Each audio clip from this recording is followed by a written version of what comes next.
샬롬. 네, 할렐루야. 오늘도 함께 이 예배의 자리에 나오신 우리 성도 여러분들 모두에게 하나님께서 부어주시는 샬롬의 은혜가 늘 넘쳐나기를 주의 이름으로 축원드립니다. 축원드립니다. 여러분, 세상에서 제일 좋은 교회, 제일 아름다운 교회, 제일 행복한 교회가 어느 교회일까요? 여러분 어떻게 그리 잘하세요? 기가 막히게 잘하시네. 바로교회. 제가 바로교회가 세상에서 가장 아름답고 가장 행복하고 가장 좋은 교회라는 사실을 이번에 여러분 제가 다시 한 번 더 실감했습니다. 수요일 날 우리 김순아 권사님이 소천하셨잖아요. 별시하셨는데 목요일 날 이제 임종 예배를 드리는데 나는 며칠 안 올 줄 알았어요. 며칠 그냥 내하고 구역장하고 며칠 가서 그냥 예배 드릴 줄 알았어요.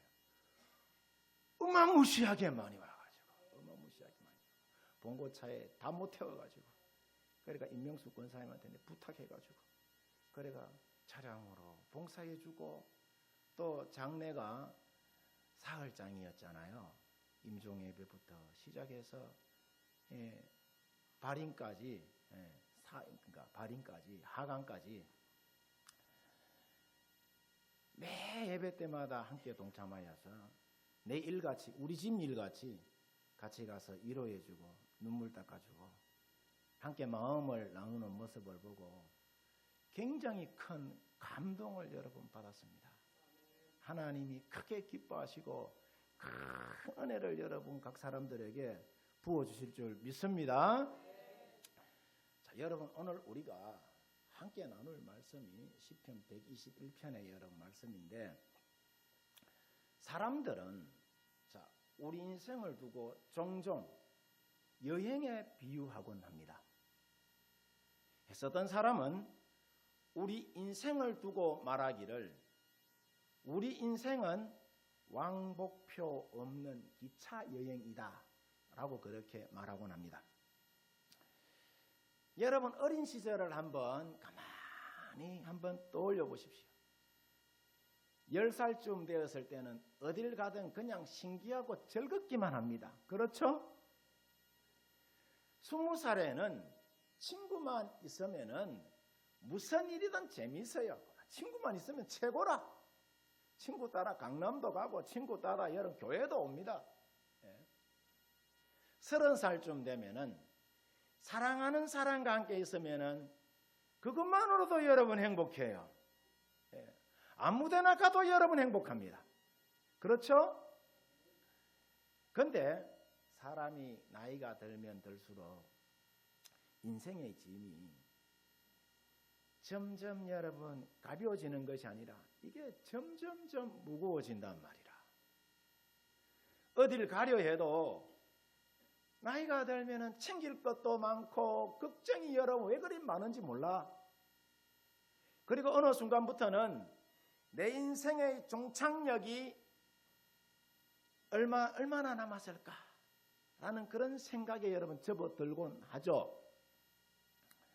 자, 근데 중요한 것은 우리 인생이 기차 여행이라면 반드시 도움의 손길이 필요하다는 거예요. 어려서는 부모의 도움이 절실하게 여러분 필요하고 커서는 친구들의 도움이 필요하고 결혼하게 되면은 배우자의 여러분 도움이 필요합니다. 제가 이번에 병원에서 누워 있으니까 아무도 안 도와주더라고. 우리 집 사람 말고는 아무도 안 도와주더라고. 직장에 여러분 들어가면은 직장 동료들의 도움이 여러분 절실히 필요합니다. 그래야 그 직장에 잘 정착할 수 있을 거 아니겠어요?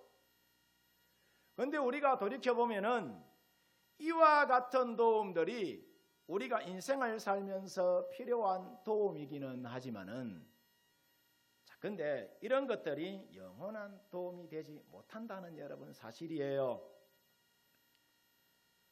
오늘 성경 본문 1절에서 2절을 보면 이렇게 이야기합니다. 나의 도움이 어디서 올까? 나의 도움은 천지를 지으신 어디 누구에게서? 여호와에게서 온다라고 여러분 이야기를 해요. 아멘이십니까? 제가 요번에 수술 받으러 수술실에 들어가 보니까 우리 집 사람은 수술실 앞에서 빠이빠이 해버리더라고. 빠이빠이 해버리더라고. 그래 문틈으로 빼꼼하게 내 쳐다보니까 어디 갔는지 없어. 그래 얼마나 마음이 섭섭하던지. 난 좀 알고 보니까 병원 예배당 가가지고 기도하고 있었다. 나는 누워있는데 굉장히 마음이 무겁더라고요. 이러다 잘못되면은 바로 여러분 지하실로 내려가는 거 아니겠어요? 나의 도움은 누구에게서 오느냐? 여호와 하나님에게서 오는 거예요. 하나님이 함께 하시는 거예요. 그래서 오늘은 우리가 이 말씀을 통해서 우리가 믿는 하나님이 어떤 분인지 함께 살펴보는 가운데 주신 은혜를 한번 나눠보고자 합니다. 자, 첫 번째로 오늘 성경 본문 1절에서 2절을 보면은 우리가 믿고 있는 하나님은 우리 인생에 참된 도움이 되시는 분이다 라고 이야기를 해요. 여러분, 우리는 인생을 살면서 많은 도움을 필요로 합니다. 그런데 그 모든 도움이 영원하냐? 영원하지 않고 제한적이라는 거예요. 사람의 도움이라는 것은 부모의 도움도, 친구의 도움도, 배우자의 도움도 여러분 모두가 다 귀하지만은 그것이 영원하다, 영원하지 못하다, 영원하지 못하다라는 거라. 인간의 도움이라는 것은 언제나 유한합니다.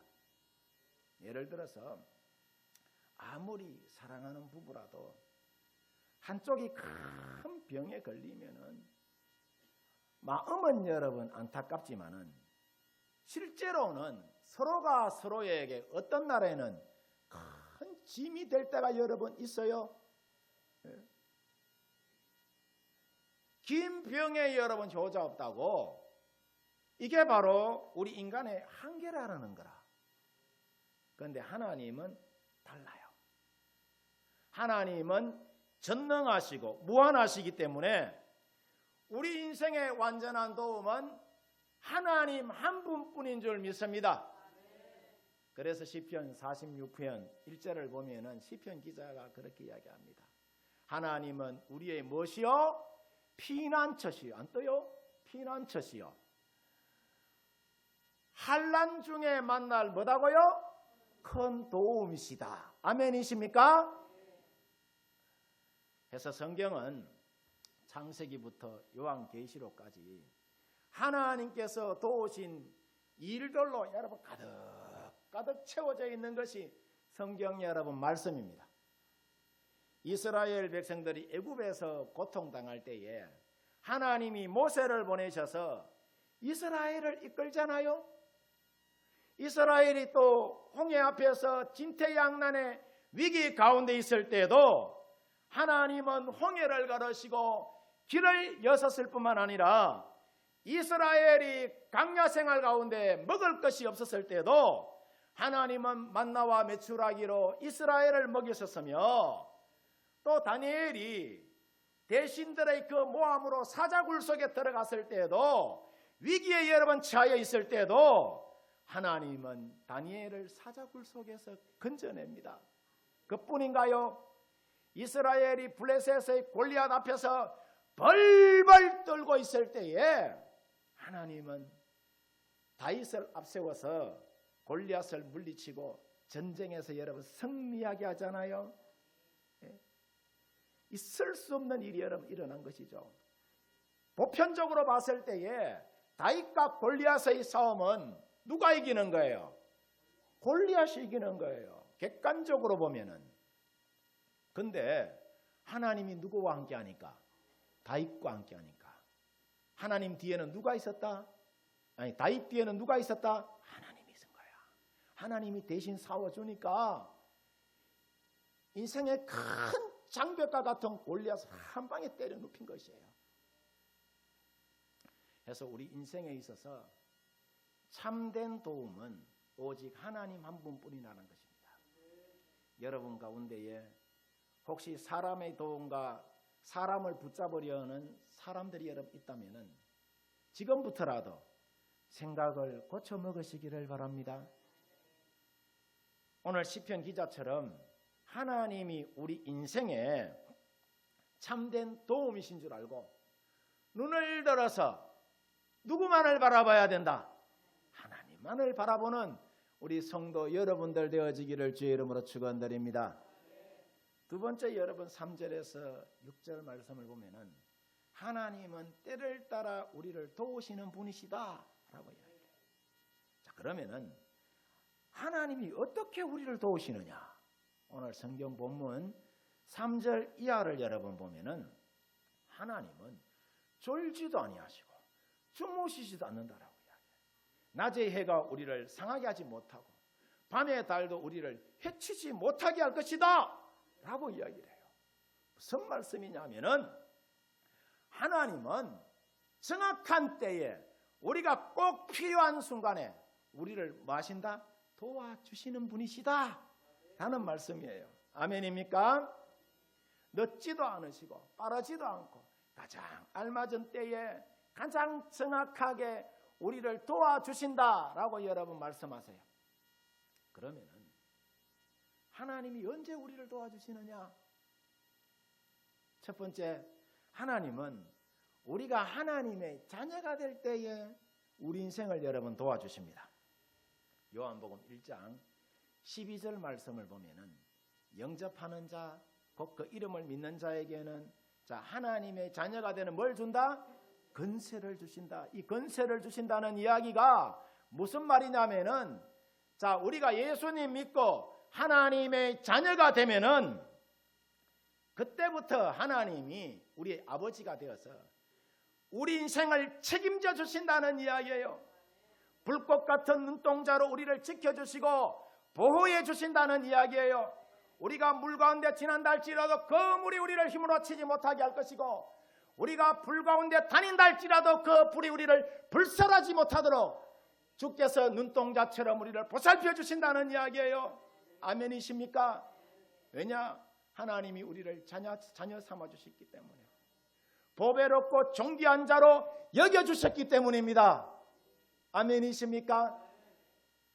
그래서 성도 여러분들 모두 언제나 하나님의 편에 서 있기를 바랍니다. 지난주 한번 말씀드렸다 그죠? 하나님 내 편 되어주세요 이야기하지 말고 하나님 내가 하나님의 편에 서게 해주십시오. 이렇게 여러분 우리가 기도하며 나가야 되는 거예요. 두 번째, 하나님은 우리가 기도할 때 도와주십니다. 예레미야 33장 3절 말씀을 보면은 너는 내게 부르짖어라. 내가 네게 응답하겠고 네가 알지 못하는 크고 은밀한 일을 누구에게 보여주신다? 너에게 보여주겠다라고 이야기해요. 그래서 우리가 환난 날에 누구에게 부르짖으면은 하나님께 부르짖으면은 자 소방관이 불을 끌어 급하게 여러분 달려오듯이 경찰관이 도둑놈 잡으려고 급하게 여러분 출동하듯이 우리도 하나님께 SOS 여러분 치면은 우리가 환난의 때에 부르짖으면은 하나님께서 즉시 우리 인생들 가운데에 응답해 주실 줄 믿습니다. 여러분 서울에 성수동에 가면은 빛의 자녀교회 김형민 목사라고 있어요. CTS나 기독교 방송 보면 빵모자 쓰고 나와서 설교하는 여자 목사님 보셨습니까? 그 목사님이 김형민 목사예요. 이분의 남편이 서울의 잠실에 가면은 하늘비전교회 오영택 목사라고 있어요. 침례교회인데 이 두 부부가 목사예요. 이 두 부부가 미국으로 이제 유학을 갔는데 이 김영민 목사는 경제적인 여건상 남편 공부시키러 갔으니까 도저히 공부할 수가 없었다고 합니다. 공부는 하고 싶고 돈은 없고 그래서 하나님께 간절히 눈물로 여러분 기도했다고 합니다.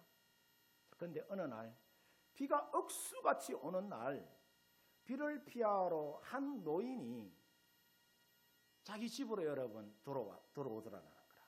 잠시 비를 피하고 싶다고 해서 김영민 목사가 들어오라고 해서 수건으로 얼굴도 닦아드리고 그 노인을 잘 섬겨드리면서 자신의 신세한탄을 했다는 거예요. 내가 여차여차해서 태평양을 건너가지고 미국에 왔는데 저희 사정이 이렇습니다 라고 말했더니 그분이 마음에 큰 감동을 받고 집으로 돌아가셨는데 한 일주일 후에 유명 대학에서 당신은 우리 학교에서 공부해도 된다는 초청장이 날아왔다고 합니다. 김영민 목사가 그 초청장을 가만히 살펴보니까 지난번 비를 피하여 자신의 집에 들어온 사람이 바로 이 김영민 목사에게 초청장을 보낸 그 유명 대학교 총장이었다는 거예요. 그래서 그 목사님, 그 총장이 주는 장학금으로 김영민 목사가 공부를 여러분 잘 할 수 있었다고 합니다. 여러분 이처럼 하나님은 오늘날에도 살아계셔서 기도하는 자를 도우시기 때문에 여러분 낙심하지 마시기를 바랍니다. 낙심하지 마시기를 바랍니다. 언제나 부러지져 하나님께 구하고 기도하고 나가면은 하나님 우리 인생들 가운데 하나님께서 가장 좋은 때에 가장 좋은 시기에 언제나 좋은 것 주시고 잃어버린 것 찾아주시고 닫혀있는 우리의 인생의 문제 활짝 열어주시는 줄 믿습니다. 그 다음 여러분 세 번째로 하나님이 어떤 분이냐. 오늘 성경 말씀 7절에서 8절을 보면은 하나님은 환난 중에도 우리를 지키시고 건지시는 분이시다라는 이야기를 해요. 여호와께서 너를 지켜 모든 환난을 어떻게 하시고 면하게 하시고 또 내 영혼을 지키시리로다. 여호와께서 너의 출입을 지금부터 영원까지 어떻게 하신다? 지켜주신다라고 이야기해요. 이 말은 하나님은 우리 인생을 단순히 잠깐 돕는 그런 분이 아니라 지금부터 끝까지 지금부터 영원까지 지켜주시는 분이시다라고 이야기를 해요. 우리가 신약 성경 마태복음 20장에 보면은 여리고의 두 소경 이야기가 나와요. 예수님이 자신의 동네로 지나간다는 소리를 듣고 20장 30절을 보면은 두 사람이 길가에 앉았다가 예수께서 지나가신 다음을 듣고 어떻게 했다고 하죠? 소리 질러 이르되 주여 우리를 불쌍히 여기소서 다윗의 자손이요 하니까 주변에 있던 사람들의 반응이 뭐냐 하면은 시끄럽다 이놈들아 잠잠하라 예수님이 지나가는데 어디 소리를 지르노? 그렇게 막 이야기한단 말이죠. 그러면서 두 소경을 무시했지만은 31절을 보면은 그들이 어떻게 했다? 더 크게 소리질러 주여 우리를 불쌍히 여기소서 다윗의 자손이요 하고 그렇게 여러분 외칩니다. 그러자 예수님이 내가 너희에게 무엇을 주기를 원하느냐? 내가 너희에게 무엇을 주기를 원하느냐라고 이야기하자 소경에게 있어서 가장 큰 소원이 뭘까요? 눈 뜨는 거 아니겠어요? 눈 뜨는 거 그들이 눈을 뜨기를 원한다라고 이야기하자 예수님이 그들을 어떻게 여기셨다? 불쌍히 여기셔서 눈을 만지니 눈을 뜨게 되었다라고 이야기해요. 여기에 엄청난 진리가 있습니다. 여러분 기도할 때에 주변의 소리 듣지 말고 누가 카든지 말든지 누구에게 집중해야 한다? 하나님께 집중하여서 주여 내 인생을 불쌍히 여기소서 주여 나를 긍휼히 여기소서 하고 여러분 나가면은 주께서 두 소경에게 이야기하신 것처럼 내가 너에게 무엇을 주기를 원하느냐? 내가 너를 어떻게 주기를 원하느냐? 라는 주님의 음성이 여러분 들릴 줄 믿습니다. 12년 동안 혈유병을 앓고 있던 여인이 예수님 옷자락만 만져도 낫겠다는 믿음으로 예수님께 여러분 다가왔을 때에 예수님이 뭐라고 이야기합니까? 네 믿음대로 될지어다. 네 믿음대로 될지어다라고 이야기해요. 그래서 그 여인의 혈유의 근원이 마르고 여러분 고침받는 놀라운 이적과 기사와 표적이 여러분 일어나는 것을 우리가 봅니다. 무슨 말이냐면 하나님은 환난 날에 부르짖는 자들을 무시한다, 무시하지 않는다. 무시하지 않고 반드시 여러분 건져주십니다. 우리가 기가 막힐 수렁과 웅덩이 속에 빠졌다 할지라도 주님이 여러분 우리를 건져주신다는 이야기라. 그래서 시편 50편 15절을 보면 이렇게 이야기합니다. 환난 날에 나를 어떻게 하라? 부르라. 내가 너를 건지리니 네가 나를 어떻게 한다? 영화롭게 하리라 라고 여러분 말씀하십니다. 오늘날 우리에게도 살다 보면은 온갖 환난들이 여러분 다 있습니다. 질병 때문에 내가 환난을 당하는 경우도 있고, 경제적인 어려움 때문에 여러분 굉장히 큰 환난을 우리가 당할 때도 있어요. 사람들과의 관계성 때문에 뼈를 깎는 아픔을 여러분 겪을 때도 있습니다.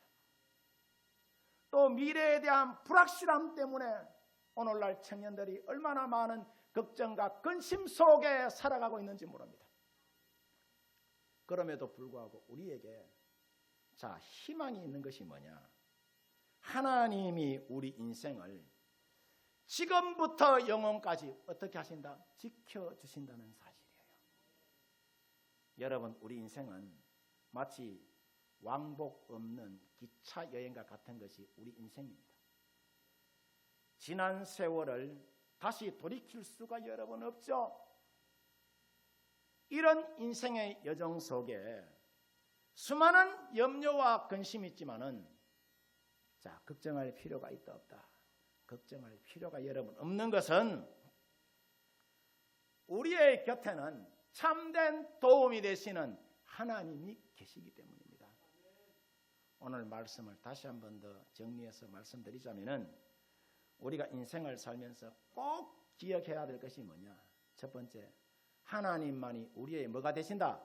참된 도움이 되신다는 거라.